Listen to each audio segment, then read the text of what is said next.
থাইল্যান্ডের অন্তর্গত শহর পাতায়ার অদ্ভুত এক অচেনা প্রান্তে আছে এক রহস্যময় ভিলা, যেটা মানচিত্রে নেই, অথচ সব বড় বড় সিক্রেট মাফিয়াদের গোপন ইভেন্টের প্রাণকেন্দ্র।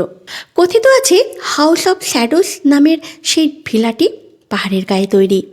সমুদ্রের গর্জন তার নিচে বাজতে থাকে ঢাকের তালের মতো। এখানে মাফিয়াদের উপস্থিতি বছরে একবার হয়ে থাকে। কালো শিউটে মোড়া মানুষগুলো লাল ওয়াইনের গ্লাস হাতে ধরে ঘুরে বেড়ায়। কারো হাসি যেন ধারালো ব্লেড, কারো নিরাপত্তা যেন বন্দুকের ট্রিগার।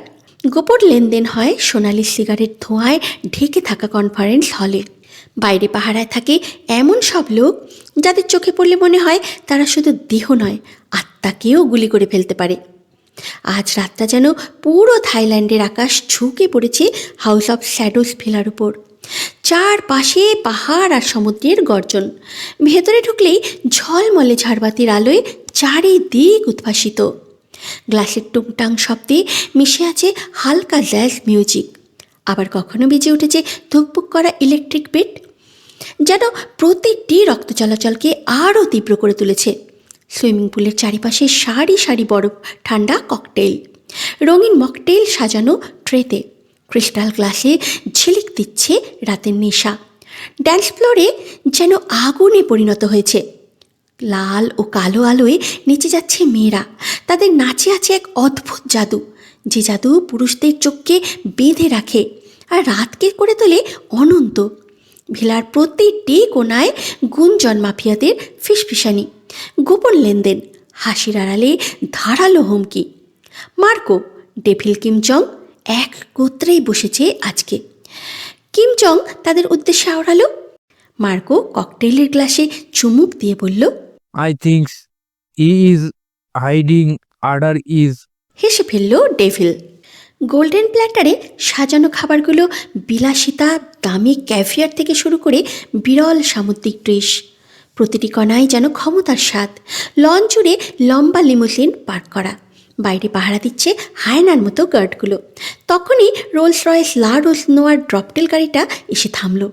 অনেকগুলো গার্ড বেরিয়ে এসেছে বাইরে, সাথে ঈশানও বেরিয়ে এসেছে বাইরে।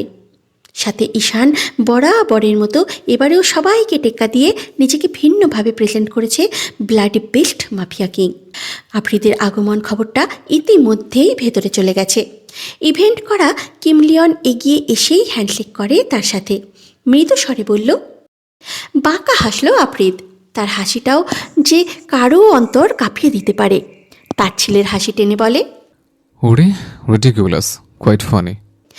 কিমলিও ভেতরের উদ্দেশ্যে পা বাড়ায়। ঈশান আফ্রিদের কানে ফিসফিসিয়ে বলল, বস ম্যাম জায়গা মতো পৌঁছে গেছে। স্বস্তির নিঃশ্বাস ছাড়ল আফ্রিদ। সে কখনোই চায় না ন্যান্সিকে কেউ দেখুক, চিনুক। তারপরেও তো জেনে গেছে মনস্টারগুলো সে বিয়ে করেছে। ভেতরে প্রবেশ করতেই একে একে সবার সাথেই দেখা হলো আফ্রিদের। অবশেষে মুখোমুখি হলো আফ্রিদ, এহসান এবং মার্কো। মার্কো ওষ্ঠে বাঁকিয়ে হেসে হ্যান্ডশেক করতে হাত বাড়িয়ে দিল। আফ্রিদ হাতে হাত মেলায়। পরক্ষণেই ঈশানের উদ্দেশ্যে বলল, রাতে হাতে নোংরা লেগে আছে, এখনো ধুতে হবে, লাল পানি নিয়ে আয়। ঈশান টিটকারি মার্কা হাসিটা টেনে ওয়াইনের বোতলটা এনে হাতে ঢালে আফ্রিদের। ঘোর অপমানিত হলো মার্কো। কিছু বলতে নিলে হাতের ইশারায় থামিয়ে দিল কিমলিয়ন। আফ্রিদ এহসানের সাথে বড় বড় ডিল রয়েছে তাদের। সেগুলো একবার ক্যান্সেল করে দিলে কোটি কোটি টাকার প্রজেক্ট লস হবে। আর এই মার্কোর শত্রুতার জন্য নিজেদের লস করবে নাকি? ডেভিল ওয়াইনের গ্লাসে চুমুক দিয়ে বলল। আফ্রিদ সিগারেট ধরালো, লম্বা টান দিয়ে বলল, টাং ফার্স্ট। কিমচং মাঝখান থেকে আফ্রিদকে খোঁচা মেরে বলে। আফ্রিদ সুচালো দৃষ্টিতে তাকালো। মার্কো একটা পৈশাচিক আনন্দ পেল তাকে দেখে। আফ্রিদ বিরক্তিকর কণ্ঠে বলল, অন্যের পাছে না দেখে নিজের পাছে নজর দিলে উন্নতি করতে পারতি Marco. This is too much. হ্যাসান মাফিয়ার মুখে শেষমিশ এসব ভাষা। আফ্রিদ বাঁকা হেসে আওড়ালো, তাহলে তোর ভাষাতেই বলছি, your nature is to get fucked by everyone. রাগান্বিত স্বরে বলে ওঠে মার্কো। আবিস আফ্রিদ প্রচণ্ড বিরক্ত। একে একে বিজনেস ডিল নিয়ে আলোচনা হচ্ছে। আফ্রিদের হাতে ট্যাব রয়েছে। নিচের দিকে তাকিয়ে আছে আফ্রিদ। ন্যান্সির হাস্যোজ্জ্বল মুখখানি দেখছে। আশেপাশে অনেকগুলো গার্ড। ন্যান্সি হাসছে, আশেপাশে ঘুরছে। পাশে অনেকগুলো গার্ড তাকে পাহারা দিচ্ছে। পাহাড়ি এই জায়গাটা ভীষণ মনে ধরেছে ন্যান্সির, কিন্তু আফ্রিদকে খুঁজে পাচ্ছে না। লোকটা বলেছে মাত্র 2 ঘন্টা, এরপরে আসবে সে। একজন গার্ড আইসক্রিম বক্স হাতে এগিয়ে এলো। ন্যান্সি এক গাল হেসে আইসক্রিমটা নিয়ে নিল। Thank you. এতক্ষণ ধরে ডিসকাশন করেও লাভ হলো না। আফ্রিদ মাঝখান থেকে বলে ওঠে, ডিল ক্যান্সেল, প্ল্যানটা পুরাই ফালতু। মার্কো তীব্র রাগ নিয়ে বলল, মাস্টার প্ল্যান এটা, আর তুমি বলছো ফালতু। আফ্রিদ বিরক্তিকর কণ্ঠে বলল, কিম জং, আমি যার তার সাথে ডিল করি না। প্ল্যানটা যেহেতু মার্কো দিয়েছে তাই আফ্রিদ রিজেক্ট করেছে, সেটা বেশ ভালোই বুঝতে পারছে সে। ঈশানকে ইশারা করতেই ঈশান বলল, রাশিয়ায় অলরেডি 1000টা ট্রলার রয়েছে, তাহলে শুধু শুধু এগুলো কেন রাশিয়ায় নিতে হবে? আফ্রিদ বর্গীয় শব্দে বলে। এই ট্রলার পাঠাবে কে? মার্কো থমথমে মুখ করে বলল, আমার লেফট হ্যান্ড কার্লেস। ঈশান, তুই আমার রাইট হ্যান্ড নাকি লেফট হ্যান্ড? ঈশান বিড়বিড় করে আওড়ালো। রাইট হ্যান্ড বস।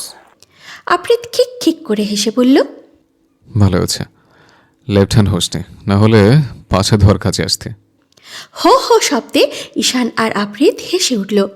মার্কোকে নিয়ে প্রায় সবাই বেশ মজা ওড়ালো। প্যান্টের পকেট থেকে রিভলভার বের করে ঠাই ঠাই করে গুলি চালায় আফ্রিদ। প্রথম গুলিটা গিয়ে লাগলো মার্কোর ঠিক বাঁ হাতে, ছিটকে গিয়ে দূরে পড়ল মার্কো। সঙ্গে তার আরও 2 জন গার্ড গুলিবিদ্ধ হয়েছে। মূলত সে নিজে থেকেই শুরু করেছে আফ্রিদকে খোঁচানো। প্রথম বিয়ের খবরটা এখানে ব্লাস্ট করেছে, এখন আবার তার পরাণকে নিয়ে উল্টোপাল্টা কথা।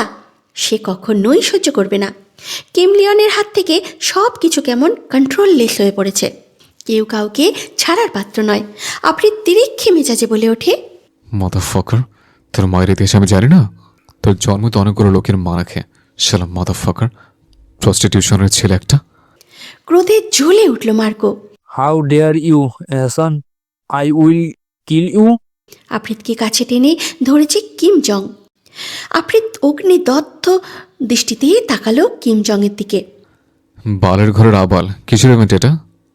আমার ওয়াইফ প্রস্টিটিউট, ওর জীব আমি কুচি কুচি করে কুত্তাকে খাওয়াবো। ও যেমন প্রস্টিটিউট নিয়ে রোজ বিছানে যায়, মনে করে সবাই সেটা। ওর মধ্যে সবাই প্রস্টিটিউট নিয়ে ঘুমায় না। রক্ত বের হচ্ছে মার্কোর হাত থেকে। তার লেফট হ্যান্ড কার্লোস রিভলভার বের করতেই ডেভিল থামিয়ে দিল তাকে। আফ্রিদ এহসান শেষ, মানে তাদের সব কিছু শেষ। আফ্রিদ সজোরে লাথি বসালো সোফায়, দাঁতে দাঁত পিষে বলে, ফাক দিস ইউজলেস ইভেন্ট। আফ্রিদের নীলাভ মণিজোড়ায় আগুন জ্বলছে। ঈশান চট করে গাড়ি রেডি করে। Boss come down. Kim Leon sir, please do something. Kim Leon কিছু করতে যাবে তার পূর্বেই সব কিছু উল্টোপাল্টা করে মেইন গেটের দিকে এগুলো আফ্রিদ। যেতে যেতে একবার থেমে ডিরেক্ট শ্যুট করলো মার্কোর পেছনের হুইস্কির বোতলে। গুলিটা সাঁই করে ঠিক কানের পাশ দিয়ে ছুটে গেল। আফ্রিদ হুঙ্কার ছাড়ে, লাস্ট ওয়ার্নিং দিচ্ছি, শুধরে যা, নয়তো তোর শরীরের প্রতিটা পার্ট কেটে পিস পিস করবো। আফ্রিদ এহসান, আমি চরম লেভেলে খারাপ মানুষ, ধরলে তো বাপকেও ছাড়ি না। আফ্রিদের গর্জনে কেঁপে উঠল যেন পুরো হাউস অফ শ্যাডোজ। গার্ড গাড়ির দরজা টেনে দিতেই উঠে বসল আফ্রিদ এহসান। থাইল্যান্ডের রাস্তায় রাতের অশুভ এক প্রলেপে মোড়া। হাউস অফ শ্যাডোজ পার হতেই কালো অন্ধকার চিরে সাঁই করে রোলস রয়েস ছুটে যায় মসৃণ ভয়ঙ্কর গর্জন তুলে। গাড়ির চকচকে কালোর বডিতে আলো প্রতিফলন হয়ে যেন শয়তানের চোখের মতন লালচে ঝিলিক ছড়াচ্ছে। স্টিয়ারিংয়ে বসে থাকা ড্রাইভার দ্রুত গাড়ি ছুটিয়ে চলেছে। পেছনে বসে থাকা bloody best mafia king Afrid Ehsan, তার শিরার ভেতরের রক্ত ফুটছে, মস্তিষ্ক ফেটে যাচ্ছে প্রচণ্ড রাগে। আমার বউকে, আমার পরাণকে অপবিত্র বলার দুঃসাহস! ওর মতো প্রস্টিটিউট নিয়ে ঘুমানো পাবলিক আমার মতো বউয়ের দিকে আঙুল তোলে? তার চোখে জ্বলছে পৈশাচিক আগুন। দাঁত চেপে নিঃশ্বাস নিতে নিতে মনে হলো, এখনই যদি মার্কোকে পায় তবে কেটে টুকরো টুকরো না করা পর্যন্ত শান্তি নেই। গাড়ির ভেতরে হঠাৎ নিস্তব্ধতা, শুধু রোলস রয়েসের ইঞ্জিনের হিংস্র গর্জন। পিছনে সিটে বসে থাকা ঈশান তটস্থ দৃষ্টিতে লুকিং গ্লাসে তাকালো। তার চোখে ভয়, যেন সামনে কোনো ঝড় আসছে, যেটার থাবা থেকে রক্ষা পাওয়া অসম্ভব। বাতাস ছুটে আসছে জানালার কাছে ধাক্কা মেরে। রাস্তার বাতিগুলো পিছিয়ে যাচ্ছে সাপের মতো, আর রোলস রয়েস এগিয়ে চলেছে মৃত্যুর ঘূর্ণির দিকে অদম্য, অপ্রতিরোধ্য। ট্যাব অন করতেই ক্লান্ত মুখখানি দেখে বুকটা মুচুর দিল আফ্রিদের। বলেছিল মাত্র 2 ঘন্টা, এখন তো 3.5 ঘন্টা হতে চলল, অথচ ফিরতে পারেনি। ন্যান্সি গাড়ির কাছে দাঁড়িয়ে আছে, তার সাথে শুধু গার্ড। বিরক্ত হচ্ছে ন্যান্সি, পা জোড়া ব্যথা করছে তার, মন যাচ্ছে সব কিছু ভেঙে ফেলতে। চিরচেনা কণ্ঠস্বর শুনে ঘাবড়ে গেল ন্যান্সি, পিছনে ফিরে তাকালো। অন্তর ভেদ করে দেওয়ার ন্যায় নীলাভ শিথিল দৃষ্টি তার। বক্ষপিঞ্জরে বন্দি মাংসপিণ্ডটা বেরিয়ে আসতে চায়। আপনি নিজেকে কি ভাবেন? আমাকে এখানে রেখে কোথায় গিয়েছিলেন? আপনার জন্য পা ব্যথা করছে আমার, এতক্ষণ ধরে অপেক্ষা করতে হয়েছে। নিজেকে কি বিশাল কিছু ভাবেন নাকি আপনি? আফ্রিদ নীরব দর্শক হয়ে অভিযোগগুলো শুনছে। ন্যান্সির পা দিয়ে মাটি খোঁড়াতে থেকে বুঝতে বাকি নেই পায়ে অসহ্য ব্যথা হচ্ছে। আফ্রিদ এগিয়ে গিয়ে হাতের কবজি থেকে সিলভার কালারের ঘড়িটা খুলে ফেলে দিল গাড়ির ভেতরে। ন্যান্সিকে টান দিয়ে কোলে তুলে নিল। চল ঘুরে আসি জানকি বাচ্চা। ক্রোধে ফুসফুস করে উঠল ন্যান্সি। একদম নাটক করবে না। নাটকের জন্য আফ্রিদ এহসান সেরা রে সেরা। এই রাত বিরেতে নাকি আমাকে নিয়ে ঘুরতে যাবে, চমৎকার ব্যাপার স্যাপার। নামান আমাকে, এখনই নামান বলছি, যত সব। থাইল্যান্ডের একটি চমৎকার মল। থাইল্যান্ডের আকাশ ছোঁয়া মলের ভেতরটা রঙিন জগৎ, নিচতলা জুড়ে গ্ল্যামারাস রেস্টুরেন্ট। কাঁচের দেয়ালে আড়ালে বসে মানুষজন নানান রকম এক্সোটিক ফুডে ডুবে যাচ্ছে। লাইটের ঝলকালানিতে প্রতিটা টেবিল যেন সিনেমার সেট। গ্লাসের ভিতর থেকে শ্যাম্পেইনের বুদবুদ উঠে আসছে, ফুড কোর্ট থেকে ভেসে আসছে হট সিজলারের গন্ধ। ন্যান্সিকে নিয়ে ভেতরে যাচ্ছে আফ্রিদ। চকচক করছে ন্যান্সির আঁখিপুট। এত সুন্দর জায়গা, এর আগে তো বাংলাদেশে এসব দেখেনি ন্যান্সি। আফ্রিদ সামনে সামনে হাঁটছে, ন্যান্সি আফ্রিদের পিছনে, ঠিক পিছনে ঈশান আর বাকি গার্ডগুলো। সামনে তাকালেই চমকে ওঠে, তবুও আসল উন্মাদনা যেন উপরে। লিফট খুলতেই চোখে পড়ে এক বিশাল ইনডোর অ্যাডভেঞ্চার এরিনা। আকাশ ছোঁয়া উঁচু থেকে ছুটে নেমে আসছে নীল এয়ারব্যাগ স্লাইড। ঝাঁপ দিয়ে পড়ছে তরুণ তরুণীরা। চারপাশে হাসির হুল্লোড়, ক্যামেরার ফ্ল্যাশ আর উত্তেজনায় কাঁপা বাতাস। ট্র্যাম্পোলিনের একটা স্প্রিং বক্সে লাফ দিয়ে আকাশ ছুঁয়ে আবার ধপাস করে পড়ছে সবাই। নিচের বিশাল এয়ারব্যাগ তাদের আগলে নিচ্ছে কোমলভাবে। ন্যান্সি চমকালো, কি আশ্চর্য, এভাবে ছাপ দিচ্ছে, নিশ্চয়ই মজা লাগছে। ন্যান্সির ভীষণ মন চাচ্ছে দৌড়ে গিয়ে সেও এয়ারব্যাগে শুয়ে পড়তে। ওই যে উপরের লোকটা ঝাঁপ দিতেই মেয়েটা উড়ে গিয়ে ছোট ছোট বলের ভিতরে ঢুকে গেল। এই যেন কোনো সায়েন্স ফিকশনের দৃশ্য। মানুষরা যেন মাধ্যাকর্ষণকে অগ্রাহ্য করে বাতাসে ভেসে বেড়াচ্ছে, আর দর্শকেরা শ্বাসরুদ্ধ করে তাকিয়ে আছে। কে কত উঁচুতে উঠতে পারে, কে সবচেয়ে সাহসী ঝাঁপ দেয়। ন্যান্সি হিল জুতো জোড়া নিয়েই দৌড়ে সামনে এলো আফ্রিদের। 2 হাত মেলে দাঁড় করিয়ে দিল তাকে। ভ্রু উঁচিয়ে প্রশ্নবিদ্ধ নয়নে তাকালো আফ্রিদ। ন্যান্সি 32 পাটি দাঁত বের করে বলল, এই এয়ারব্যাগে শুভ। উজ্জ্বল মুখটা কালো হয়ে এলো আফ্রিদের। বিরক্তিতে বলে, একদম না, এগুলোতে পরে ব্যথা পাবে। জীবনে প্রথম এয়ারব্যাগ দেখেছে, শোবে না। ন্যান্সি তড়ি ঘড়ি করে আওড়ালো। না না, ব্যথা পাবো না। শান্ত মেজাজটা বিগড়ে যাচ্ছে আফ্রিদের। দেখ মাদারি, চুপচাপ হাট। ন্যান্সি সরল না আর না নড়ল। অনর কণ্ঠে বলে, না না, আমাকে যেতে দিন এক্ষুনি। আফ্রিদ চুপ, কিচ্ছুটা বলল না। আচানক ন্যান্সির চোখ পড়ে ঈশানের দিকে। ঈশান কিছু একটা ইশারা করছে। চোখ কুচকে বোঝার চেষ্টা করলো ন্যান্সি। ঈশান তাকে ফ্লোরে বসে গড়াগড়ি খেতে বলছে। ন্যান্সি তাই করলো। এটা করলেই লোকটা মানবে। ন্যান্সি ঝটপট দৌড়ে গিয়ে 2 পা ছড়িয়ে বসলো আফ্রিদের সামনে।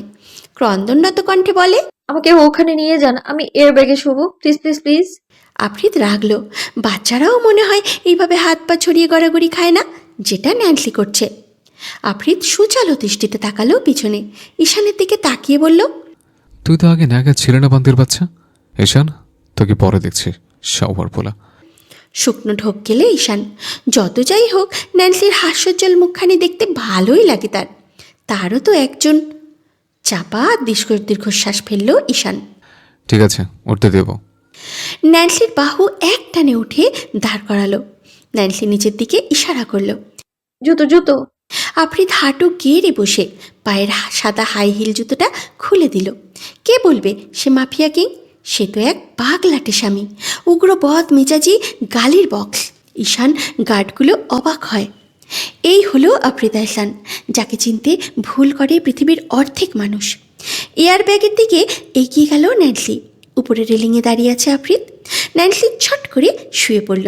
উপর থেকে একজন লোক নিচে ঝাঁপ দেবে। আফ্রিদের বুক কাঁপে, বিড়বিড় করে বলল, শালা বটলার ঘরে বটলা, আমার বউর উপর পড়িস না, বউটা চ্যাপ্টা হয়ে যাবে। ঈশান ফিক করে হেসে উঠল। বস প্লিজ এত টেনশন করবেন না। আফ্রিদ শাসানোর সহিত বলে, যদি কিছু হয় তাহলে তোকে আগে সাইজ করবো। আচানক লোকটা এয়ারব্যাগে ঝাঁপ দিতেই শূন্যে ভেসে ওঠে ন্যান্সি। গলা ফাটিয়ে চিৎকার করলো। মানুষ নাকি সাহস নিয়ে সব করে? ন্যান্সির প্রাণ পাখিটা বুঝি এখনই বেরিয়ে আসবে। আফ্রিদের জানে পানি নেই, তার হার্টবিট ফাস্ট হয়ে গেছে, রক্ত চলাচল বন্ধ হয়ে আসছে। তার জান কি বাচ্চা কি ব্যথা পেল নাকি ভয়? ওরে কেউ ধর, ওরে কেউ ধর, কেউ ধর রে আমার বউটারে। বটলার বাচ্চা বউরে আকাশে উঠিয়ে দিলে। বউ দাঁড়া, আমি আসছি। বটলার বাচ্চা গোলামের পুত, তাকে পরে দেখতেছি। বলের মধ্যেখানে পড়ে আনন্দের শেষ নেই ন্যান্সির। ছট করে বেরিয়ে এলো সে। আসতেই তার মাথা বরাবর বসিয়ে দিল আফ্রিদ। কুত্তার বাচ্চা, ভ্যাট খেলে ঘরে ভ্যাট খেল, এখন কিছু হলে কি হতো? আফ্রিদের আজগুবি গালি শুনে হেসে ফেলল ন্যান্সি। পায়ে ব্যথা। আয়, এই পাটাকে কেটে ফেলে নদীতে ভাসিয়ে দে। আতকে উঠল ন্যান্সি। না। কথাটা বলেই সামনের দিকে ছুট লাগালো। দুই হাতে আঁকড়ে ধরে কোলে তুলে নিল আফ্রিদ। আবুলের নাতনি একদম চুপ থাকবে। বেসমেন্টের অন্ধকার কোণে নরখাদক আলিয়াসের অবস্থা আর্তনাদে ভরা। ঘরের কেবলমাত্র ফ্লিকারের মতন আলো তার মলিন মুখ পড়ে, আর নিঃশ্বাসের সঙ্গে ধীরে ধীরে কাঁপুনি ছড়ায় চারিপাশে। 2 দিন ধরে সে খাবার থেকে বঞ্চিত। তার চোখে ঝলমল করছে ক্ষুধার, পিপাসার এবং অশুভ আকাঙ্ক্ষার মিলিত অগ্নি। আমার খাবার চাই, আফ্রিদা, মাংস চাই, রক্ত চাই। তার গলা ফেটে যাচ্ছিল। দেয়ালগুলোকে তার রাগ শোনাচ্ছে। প্রতি শব্দে কাঁপুনি বয়ে যাচ্ছে দেয়াল বরাবর, যেন মৃত্তিকার নিচ থেকে কেউ মৃত্তিকার চিৎকার শুনছে। ঘরে ঘুরে বেড়াচ্ছে গন্ধ, ধোঁয়া নয়, রক্তের শুকনো গন্ধ, ক্ষুধার গন্ধ, আতঙ্কের গন্ধ। আলিয়াজের হাতে থাকা 1 কোটি না খাওয়া ইচ্ছে ভয়কে আরও জোরালো করছে। তার দেহ থেকে বেরোচ্ছে এমন এক হাহাকার যা অন্ধকার কেউ চিৎকারে ভেঙে দিতে পারে। প্রতিটি নিঃশ্বাসে যেন মৃত্যুর আরও কাছাকাছি আসে। আর চারপাশের দেয়ালগুলো তার ক্রমশ চেহারায় ভয় আর হাহাকার জড়িয়ে ধরছে। আলিয়াজ পাগল প্রায়। শেষমেশ উপায়ের অভাবে আলিয়াজ নিজের শিকড়ে বাঁধা। তার হাত দুটো কামড়াতে লাগলো। দাঁতের আঘাতে চামড়া ছিঁড়ে গেল, লাল রক্ত ঝরতে লাগলো, গা ভিজে গেল। সে নিজেই বিস্মিত, বেদনার সঙ্গে মিলিত এক অদ্ভুত আনন্দে মুখ বিকৃত। নিঃশ্বাস ঠেকছিল ভয় আর ক্ষুধার মিলিত আক্রমণে। আফ্রিদ, আমি আলিয়াস রে, আলিয়াস। আমাকে বন্দি রাখা এত সহজ না। বলিস না আমি মানুষ খাই, একদিন তোকেও খাবো রে, একদিন তোকেও খাবো, যে খাবোই।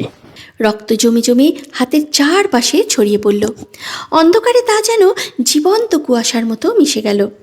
আলিয়াজের চোখ ঝলসে উঠল, একই সঙ্গে যন্ত্রণার, ক্ষুধার আর রক্ত দেখার আনন্দের আলোয়। হাতে পায়ে শিকল, রক্তের বিদ ঘুটে গন্ধ, সব কিছু মিলেমিশে একাকার হয়ে উঠেছে। রাত তখন 10:30টার কোঠায়। রেস্টুরেন্টের টেবিল জুড়ে সাজানো নানান রকমের সুস্বাদু খাবার যেন এক নিঃশব্দ উৎসবের আয়োজন করে বসেছে। সার্ভেন্টরা একের পর এক এই রেস্টুরেন্টের বেস্ট ডিশগুলো এনে রাখছে, যেন কোনো অলিখিত প্রতিযোগিতা চলছে কার পরিবেশন সবচেয়ে চমকে দিতে পারে। ন্যান্সি হতভম্ব, চোখে সব কিছু দেখছে। এত আয়োজনের তো কোনো প্রয়োজনই ছিল না, তবে কেন এভাবে সাজিয়ে দিচ্ছে সবাই? তার মনের ভিতরে প্রশ্নের পর প্রশ্ন ঝাঁপি খুলে বসেছে। সামনের চেয়ারে বসে আফ্রিদ ফোনের নীল আলোয় ডুবে আছে। তার দৃষ্টি সেই যান্ত্রিক আলো ছাড়া আর কোথাও যায় না। ন্যান্সির বিষয় তারা এই অবাক হয়ে বসে থাকা মনে হয় কোনোভাবেই চোখে পড়ছে না তার। ন্যান্সি ধীরে ধীরে চারপাশে চোখ বুলিয়ে ঈশানের সন্ধান করলো। ঈশান একটু আগেই বাইরে গিয়েছিল। তাকে দেখতে পেয়ে ন্যান্সি চোখের ইশারায় তড়িয়ে ঘড়ি কাছে রাখলো, যেন কোনো গোপন কথা আছে বলার। ন্যান্সি সেই চোর চোখে ডাকাডাকি দেখে ঈশান চমকে উঠল। মাথার ভেতরে ঝট করে ভেসে উঠল সেই সেদিন রাতের খাবার টেবিলের স্মৃতি। বুকের উপরে হাত রেখে গভীর নিঃশ্বাস নিয়ে সে এগিয়ে এলো। পুরনো আশঙ্কা আবার ফিরে এসেছে। কি হয়েছে ইলমা ম্যাম? ন্যান্সি চোখে ইশারা করলো বসার জন্য। ঈশান চুপচাপ বসলো চেয়ার টেনে। ন্যান্সি চাপা স্বরে বলল, এত খাবার কেন অর্ডার করছে বলুন তো ঈশান ভাই? আমরা তো খাবো মাত্র 3 জন। ঈশান ওষ্ঠ বাঁকিয়ে হাসল। এখানে বেস্ট ডিশগুলো আনা হয়েছে, আপনার যেটা পছন্দ সেটা নেবেন। ন্যান্সি আর চোখে আফ্রিদকে এক পল দেখে বলল, বেশি টাকা হলে এমনই হয়, অহেতুক টাকা নষ্ট। আফ্রিদ ঠোঁট কামড়ে হাসল। এবারই চোখ তুলে তাকালো ন্যান্সির কুচকানো মুখপানে। চাইলে তুই টাকা যত ইচ্ছে নষ্ট করতে পারিস, আই ডোন্ট মাইন্ড। ন্যান্সি ভাবলে ভাবে জবাব দিল, তাহলে কোনো একদিন আপনার সব টাকা আমি অনাথ আশ্রমে দান করে দেব, দেখে নেবেন। আফ্রিদ মিটিমিটি হাসছে। তার কাছে এগুলো কোনো ব্যাপারই নয় বলেই বোঝাচ্ছে। খাওয়ার পর্ব শুরু হলো। নানান রকম আইটেম রাখা আছে টেবিলে। প্যাড থাই, টম ইয়াম গু, সোমতুম, গ্রিন কারি, মাসামান কারি, pad krapow, khao pad, mango sticky rice, spring rolls, Thai grill chicken আর সুশি। আর তাছাড়া নানান রকম জুস তো আছেই। আফ্রিদ গ্রিল চিকেন তুলে নিল, সেটাই খাচ্ছে। ন্যান্সি আই ঠাই করছে কী দিয়ে শুরু করবে। একসাথে এত কিছু দেখে কেমন অদ্ভুত লাগছে। শেষমেশ স্প্রিং রোলস তুলে নিল, সেটা দিয়েই শুরু করেছে। কিছুই ভালো লাগছে না খেতে। একটুখানি গরম ভাত খেলে শান্তি লাগতো। কিছুক্ষণ পর মাটন নিয়ে আসা হলো। আফ্রিদ সেটাই খাওয়া শুরু করেছে। ন্যান্সি আর চোখে দেখলো প্লেটটা। কেমন যেন দেখতে, কিন্তু মনে হচ্ছে সুস্বাদু হবে খেতে। মেয়েটা খুবই চাপা কণ্ঠে শুধায়। ঈশানের উদ্দেশ্যে জিজ্ঞাসা করল, ওগুলো কি খাচ্ছে আপনার বস? ঈশান ন্যান্সির মতোই বলল, মাটন। ন্যান্সি মুচকি হেসে আফ্রিদের উদ্দেশ্যে বলল, আমি একটু নিই। আফ্রিদ মুখের উপরে সপাটে বলল, না। চোখে মুখে বিরক্ত ফুটে উঠেছে স্পষ্ট। ন্যান্সি রাগান্বিত স্বরে বলল, কেন? আফ্রিদ বাঁকা হেসে বলল, এগুলো কিসের মাংস জানিস? সন্দিগ্ধ দৃষ্টিতে তাকালো ন্যান্সি। আফ্রিদ অদ্ভুত সুরে আওড়ালো, এগুলো মানুষের মাংস। হাতে ধরে রাখা স্প্রিং রোলস ঠাস করে প্লেটের উপর পড়ল ন্যান্সির। অধরষ্ট ফাঁক হয়ে এলো তার। কি? আফ্রিদ খেতে খেতেই হেসে ফেলল। মজা করছিলাম, নে। প্লেটটা ন্যান্সির দিকে এগিয়ে দিল আফ্রিদ। ন্যান্সির আর খেতে ইচ্ছে করছে না, বমি চলে আসবে এক্ষুনি। বলতে না বলতেই বমি চলে আসছে ন্যান্সির। মুখ চেপে উঠে দৌড় লাগালো ওয়াশরুমের দিকে। তার পিছু পিছু ছুটল আফ্রিদ। যতটুকু খেয়েছিল সবটুকু বেরিয়ে এসেছে ন্যান্সির। শরীরটা মাত্রাতিরিক্ত খারাপ লাগছে তার। এই, ঠিক আছিস তুই? অগ্নিদগ্ধ দৃষ্টিতে তাকালো ন্যান্সি।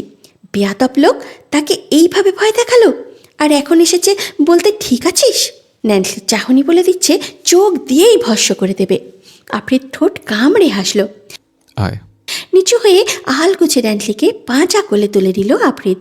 বাড়ি ফেরার পালা এবারে। ইতিমধ্যে গার্ডগুলোকে বলে চলেছে যে সেরা তারা চলে যাচ্ছে। আফ্রিদ ঈশানকে অবধি বলেছে চলে যেতে, ওরা অন্য গাড়ি দিয়ে আসবে। ন্যান্সি আফ্রিদের হাবভাব কিছুই বুঝে উঠতে পারে না। কখন কি চায় একমাত্র নিজেই জানে। গাড়ি চলছে আপন গতিতে। আফ্রিদ নিজেই ড্রাইভ করছে। একপাশে চুপটি করে বসে আছে ন্যান্সি। ভালো লাগছে না তার। মাথাটা ছিমছিম করছে। কোনো রকমে কটেজে ফিরতে পারলেই হলো। নিস্তব্ধ রাস্তায় আচানক গাড়ি থামল। আফ্রিদ থামিয়ে দিয়েছে গাড়ি। খানিকটা ভরকালো ন্যান্সি। কি হয়েছে? গাড়ি থামালেন কেন? ন্যান্সির কথায় ঘাড় ফেরালো আফ্রিদ। চোখে মুখে অদ্ভুত হাসি। হাসিটায় গা শিরশির করে উঠল ন্যান্সির। শুকনো ঢোক গিলে বলল, কি? আফ্রিদ নিম্নষ্ঠ কামড়ে ধরে। গাড়ির দুই দিকের কাজ আলগোছে তুলে নিল।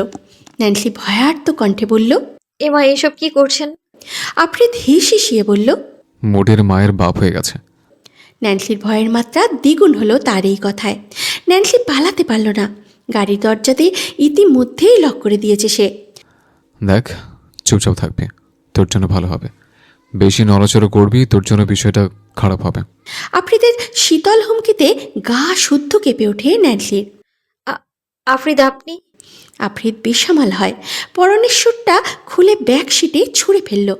ন্যান্সি আরও কিছু বলতে চাইল, কিন্তু তার পূর্বেই তার জায়গা হলো গাড়ির দরজার সাথে।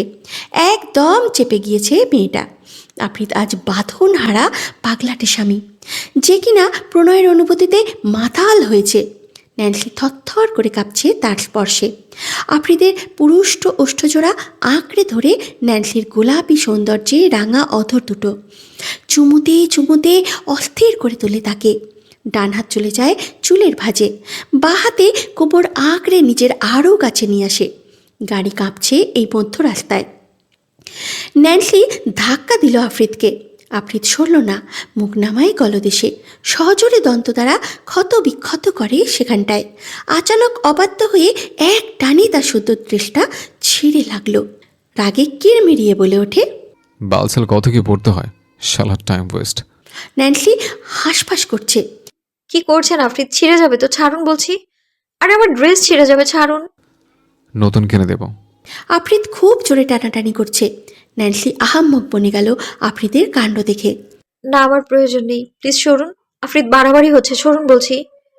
শেষমেশ উপরের টপটা ছিঁড়ে ফেলল একাংশ। আফ্রিদের অবাধ্য হাতগুলো তার স্পর্শকাতর জায়গায় স্পর্শ করতেই কুঁকড়ে যায় মেয়েটা।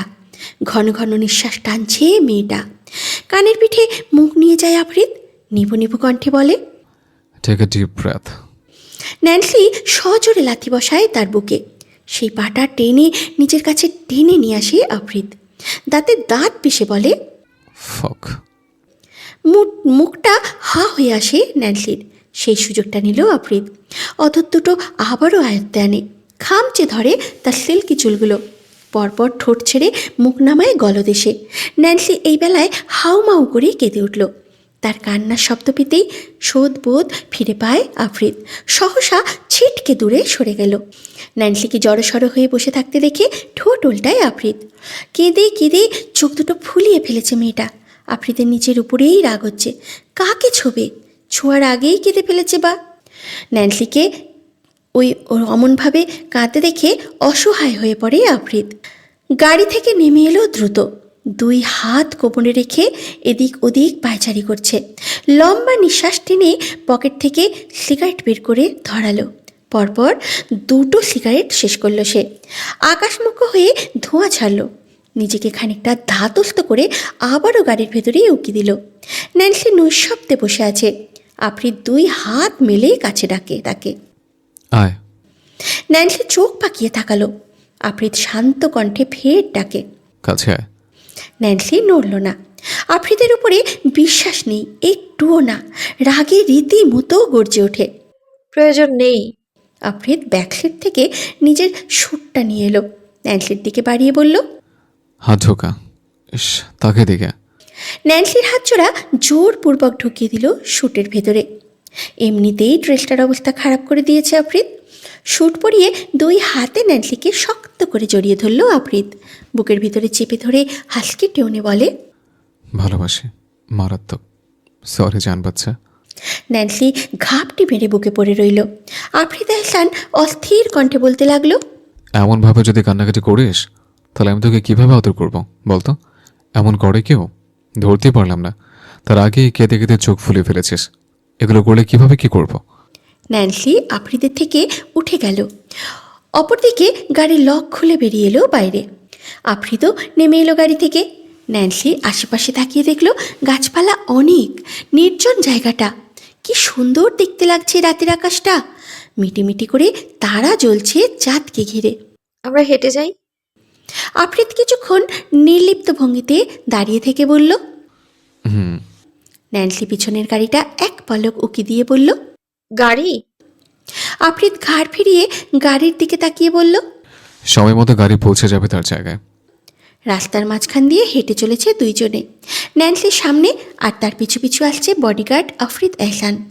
মৃদু হাওয়া এসে ছুঁয়ে যাচ্ছে তাদের। ন্যান্সি লম্বা নিঃশ্বাস টেনে বলল, রাতের রাস্তা, রাতের আকাশ কি সুন্দর, তাই না? আফ্রিদ পুঁচকি হেসে বলল, তোর থেকে বেশি নয়। ন্যান্সি চোখ ফিরিয়ে ওই মুগ্ধতায় ভরপুর নীলাভমণি জোড়ায় নিবদ্ধ করল। এই নির্জন রাস্তা তোর ভালো লাগছে? ন্যান্সি উপর নিচে মাথা দোলায়, প্রফুল্ল কণ্ঠে বলে। আমার কি ইচ্ছে করছে জানেন? কে? ন্যান্সি দুই হাত মেলে চোখ বুজে নিভু নিভু কণ্ঠে বলে। আমার ইচ্ছে করছে মন খুলে নাচ করতে। আফ্রিদ কিছুক্ষণ নীরবতা পালন করে, অতঃপর হাত বাড়িয়ে দিল ন্যান্সির দিকে। ঘোর লাগা কণ্ঠে শুধায়। Will you dance with me? Nancy অনড় কণ্ঠে বলে। আবার উল্টাপাল্টা কিছু করবেন না তো? এমনিতেই আপনি। আফ্রিদ গা দুলিয়ে হেসে উঠল। তার হাসিতে কপাল কুঁচকে এলো ন্যান্সির। ফোঁস করে নিঃশ্বাস ছাড়ল। আফ্রিদ চোখে ইশারা করে হাতে হাত রাখতে। ন্যান্সি কাঁপা কাঁপা হাতটা রাখল তার হাতের উপরে। ব্যাস, ওইটুকুর প্রয়োজন ছিল তার জন্য। এই ফাঁকা রাস্তায় আফ্রিদের সাথে তালে তাল মিলিয়ে নাচে ন্যান্সি। বাংলাদেশ, এহসান মঞ্জিল। নীলাদ্রি চোখের পাতা স্থির রাখতে পারছিল না। করিডোরের অন্ধকারে গা ছমছমে পরিবেশ যেন আরও ভারী হয়ে উঠেছে। বেসমেন্টের গভীর থেকে আসা চিবিয়ে খাওয়ার শব্দটা এতটাই ঘন যে মনে হয় প্রতিটা চিবানোর দাঁতের ফাঁক গুলে সরাসরি তার বুকের ভেতরেই ঢুকে যাচ্ছে। ভেতরের বন্ধ দরজার সামনে দাঁড়িয়ে নীলাদ্রির শরীর কাঁপতে লাগলো। চারপাশ নিস্তব্ধ, শুধু সেই ভয়াল শব্দের প্রতিধ্বনি। কপালে ঠান্ডা ঘাম জমে উঠেছে। ছোট্ট ছিদ্রতার কাছে মুখ নিয়ে উঁকি দিতেই চোখ বিস্ফারিত হয়ে গেল। অন্ধকার ঘরের ভেতরটা রক্তে ভিজে আছে, যেন মেঝে নয়, লালচে নদীর ঢেউ বইছে। সেই রক্তের ভেতরে মাথা গুজে এক বিকট চেহারার মানুষ সদৃশ প্রাণী মাংস ছিঁড়ে ছিঁড়ে খাচ্ছে। মাংসের তন্তু দাঁতের ফাঁক থেকে টেনে বের হচ্ছে, রক্ত ঝরে পড়ছে তার চিবুক বেয়ে। সে কোনো প্রাণী নয়, তাকে নীলাদ্রি চেনে। আলিয়াজ সে। হ্যাঁ, সে আলিয়াজ। কিন্তু সে এখানে কি করে? তবে কি আফ্রিদা এহসান তাকে মারেনি, বন্দি বানিয়ে রেখেছে এত বছর ধরে? এক মুহূর্তের জন্য মনে হলো আলিয়াজের চোখ নীলাদ্রির দিকেই উঠেছে। লালচে রক্তাভ দৃষ্টি অন্ধকার ভেদ করে ছিতের ওপারে তাকিয়ে আছে। বুকের ভেতরটা যেন থেমে গেল নীলাদ্রির। মনে হলো হৃৎপিণ্ড ছিঁড়ে বেরিয়ে আসবে, এই বুঝি ধরা পড়ে গেলাম। দরজার পিছনের সেই ঘরটা যেন এক ভয়ঙ্কর নরখাদক কসাইখানা, আর নীলাদ্রি এক অনাহত সাক্ষী। ওয়াও ওয়াও ওয়াও, আফরিদ এহসান শেষমেশ এই কাজটা করেছে। জিনিয়াস ব্রো, তোমার মতো মনস্টার আর একটা হতে পারে না। যেটা অন্যরা পারেনি সেটা তুমি ঠিকই করেছো। নীলাদ্রি দ্রুত বেসমেন্ট থেকে বেরিয়ে এলো। সিঁড়ির কাছে আসতে কারো পায়ের শব্দ কর্ণ স্পর্শ করলো তার। ভাইয়া, ফাহমিদা! থামতে হলো নীলাদ্রিকে। ফাহমিদা তার নিকটে এগিয়ে এসে শুধায়। এত রাতে তুমি এখানে কি করছো ভাইয়া? নীলাদ্রি এদিক ওদিক তাকিয়ে ভারিক্কি কণ্ঠে বলে। এখন কি তোকে কৈফিয়ত দিতে হবে? না না, তেমনটা নয়, আমি জাস্ট আজ করলাম। নীলাদ্রি সূক্ষ্ম নিঃশ্বাস ছেড়ে বলল। Go to sleep. ওকে।